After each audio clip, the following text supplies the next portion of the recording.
আজকে বানাবো কুমড়ো ফুলের কেশর মালপোয়া। কুমড়ো ফুলগুলো পরিষ্কার করে বেছে ধুয়ে নিয়েছি। এবার কুমড়ো ফুলগুলো আমি মিক্সিতে বেটে নেব। একটা পাত্রে নেব ময়দা, সুজি, নারকেল কোড়া, লবণ, কুমড়ো ফুলের কাত, দুধ,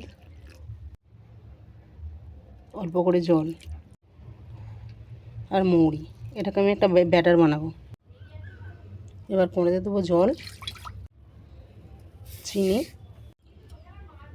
কুটে নেওয়া এলাচ আর অল্প করে কেশর। এটাকে মালপোয়া সিরাপ বানিয়ে নেব। চিনি সিরাপে আমার আঠালো ভাব এসে গেছে, আমি এবার নামিয়ে নেব। তেল গরম হয়ে গেছে, আমি এবার মালপোয়াগুলো একটা একটা ভেজে নেব। মালপোয়া আমার ভাজা হয়ে গেছে, আমি এবার নামিয়ে নেব।